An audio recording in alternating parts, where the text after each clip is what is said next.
वहीं यूपी में अपराधियों का राम नाम सत्य होगा, वो भागकर अगला चौराहा भी पार नहीं कर पाएंगे। ये सिर्फ योगी आदित्यनाथ की चेतावनी नहीं, बल्कि योगी की पुलिस इस पर अमल भी कर रही है। लखनऊ के मलिहाबाद में 3 हत्याओं के बाद फरार सिराज और फराज को 36 घंटे के भीतर ही पुलिस ने पकड़ लिया। और इतना ही नहीं, पिछले 24 घंटे में यूपी की पुलिस ने दो एनकाउंटर्स भी किए, जिसमें एक वांटेड बदमाश भी मारा गया है। योगी की पुलिस की हिट लिस्ट में मौजूद अपराधियों के नाम पर कैसे क्रॉस लग गया है, इस रिपोर्ट में समझिए।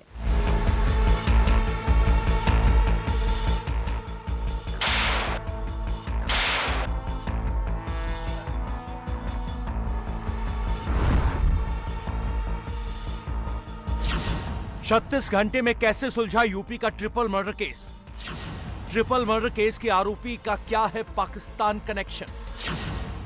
क्या सिर्फ जमीन के एक टुकड़े के लिए हो गए 3 कत्ल? क्या योगी की पुलिस से बचकर कोई अपराधी भाग सकता है?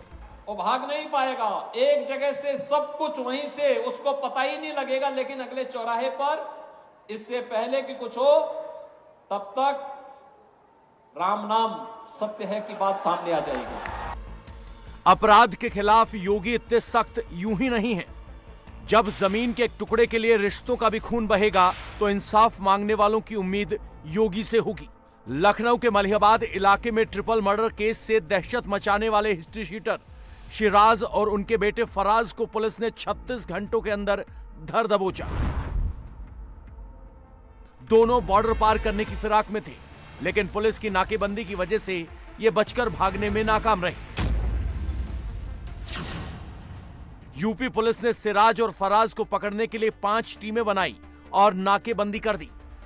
आरोपी के पास पोलैंड का पासपोर्ट था, लिहाजा हर एयरपोर्ट पर मैसेज दिया गया। पुलिस को खबर मिली कि सिराज और फराज नेपाल भागने की फिराक में, लेकिन पुलिस ने लुकआउट नोटिस जारी करवा दिया।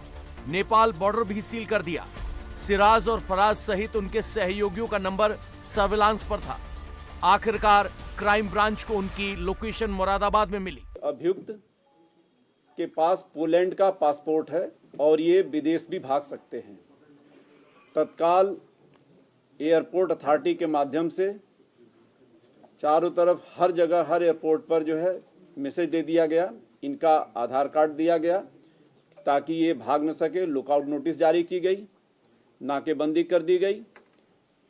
ये भी एक सूचना मिली हम लोगों को कि चूंकि अभियुक्तों को ये पता चल गया है कि एयरपोर्ट पर जो है सारे जगह इनकी घेराबंदी है, तो ये उत्तराखंड के रास्ते से नेपाल भाग सकते हैं।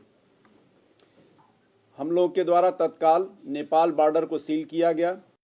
इनकी गिरफ्तारी के बाद पुलिस ने पूरी वारदात से पर्दा हटाया है। 2 फरवरी 2024 यूपी की राजधानी लखनऊ के मलिहाबाद का ये घर अचानक गोलियों की तड़तड़ाहट से गूंज उठा। अपनी थार कार में 75 साल का सिराज और उसका बेटा फराज फरीद खान के इस घर में आए।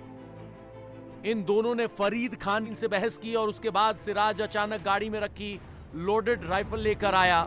सिराज ने गोली चलाई और उसके बाद बाप से राइफल लेकर बेटे ने भी गोली चलाई। इन दोनों ने फरीद के बेटे, पत्नी और चचेरे भाई ताज की गोली मारकर हत्या कर दी। इसके बाद गाड़ी में सवार होकर भाग निकले। सिराज और फराज ने जिन 3 बेगुनाहों पर गोलियां बरसाई वो इनके अपने ही रिश्तेदार हैं। फरहीन शिराज की सगी भतीजी थी, हंसना खान नाती और ताज चचेरा भाई था। पुलिस के मुताबिक सिराज और फराज का बरसों से पीड़ित से मनमुटाव था, लेकिन हत्याकांड की सबसे बड़ी वजह बनी एक जमीन, जिस पर हक तो सभी रिश्तेदारों का था, लेकिन बाप बेटे ने कब्जा जमा कर रखा था। जब फरीद खान अपने घर पहुंचा तो उसके थोड़ी देर बाद ही ये सिराज खान और इसका लड़का फराज खान, ये दोनों भी उसके घर के पास पहुंचे। ये लोग आपस में रिश्तेदार भी हैं, फरीद और सिराज खान रिश्तेदार हैं। वहां जाकर के पुनः इन लोगों के बीच में विवाद हुआ और विवाद के बाद वहां पर सिराज खान ने अपने थार गाड़ी में रखी हुई राइफल से गोली चला दी और उसका लड़का फराज खान भी गोली चलाया।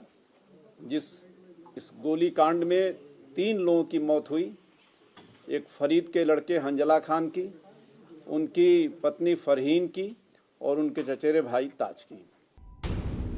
लेकिन इस हत्याकांड के बाद एक और बड़ा खुलासा हुआ है।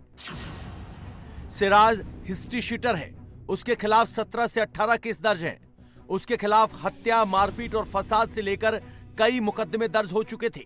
1979 में मलिहाबाद कोतवाली में सिराज की हिस्ट्री शीट खोली गई थी। उसका हिस्ट्री शीट नंबर 11A है। काकोरी में 3, वीरगंज में 1, चौक में 7, मलिहाबाद में 7 और हरदोई में 1 केस है। इनमें हत्या का 1, हत्या के प्रयास के 3, आर्म्स एक्ट के 2, गुंडा एक्ट का 1 मुकदमा शामिल है। अब जो नई जानकारी सामने आई है उसके मुताबिक मलिहाबाद में सिराज ने फार्म हाउस में विदेशी नस्ल के कुत्ते भी पाल रखे हैं। वो इनकी ब्रीडिंग करवाकर लाखों कमाता है। वो इनकी तस्करी भी करता था। इसके लिए उसने नेपाल का रास्ता चुन रखा था। पुलिस जांच में सामने आया है कि उसने 4 साल पहले पाकिस्तान के पंजाब के सूरबाला गांव से कुछ कबूतर भी मंगवाए थे। बबलू काजला नाम के शख्स ने कबूतर सप्लाई किए थे। पुलिस की टीमें अब सिराज का पाकिस्तान और नेपाल कनेक्शन खंगाल रही हैं। इनकी सिराज की एक लंबा आपराधिक इतिहास है। ये थाना मलिहाबाद का हिस्ट्री शीटर भी है। 17 मुकदमे हैं, 17-18 मुकदमे हैं इस पर। तो हम लोगों ने इसके शस्त्र के निलंबन के लिए रिपोर्ट भी दे दी है। मुरादाबाद में 74 साल का सिराज और उसका बेटा फराज एक रिश्तेदार की मदद से छुपे थे। जब यूपी पुलिस ने भाग निकलने के सारे रास्ते बंद कर दिए तो दोनों ने लखनऊ में कोर्ट के सामने सरेंडर करने की प्लानिंग की, लेकिन पुलिस ने रास्ते में ही इन्हें गिरफ्तार कर लिया। दरअसल यूपी पुलिस फुल एक्शन में है। पिछले 24 घंटों में न सिर्फ मलिहाबाद का केस सॉल्व किया है, बल्कि योगी की पुलिस ने मेरठ में दरोगा को गोली मारने वाले बदमाश को भी एनकाउंटर में ढेर कर दिया। 25,000 के इनामी बदमाश पर 6 मुकदमे दर्ज थे। एनकाउंटर के दौरान पुलिस की जवाबी फायरिंग में बदमाश विनय वर्मा को 2 गोली लगी और अस्पताल में इलाज के दौरान उसकी मौत हो गई। इसके अलावा ग्रेटर नोएडा में भी पुलिस का अंतर्राज्यीय वाहन चोर के साथ एनकाउंटर हुआ। एनकाउंटर के दौरान 2 बदमाश घायल हो गए, जबकि 3 साथियों को पुलिस ने पकड़ लिया। उधर योगी आदित्यनाथ ने साफ कहा है कि अगर किसी ने अपराध किया, बहन बेटियों की इज्जत पर हाथ डाला, तो अगले चौराहे पर उनके राम नाम सत्य है की खबर आएगी।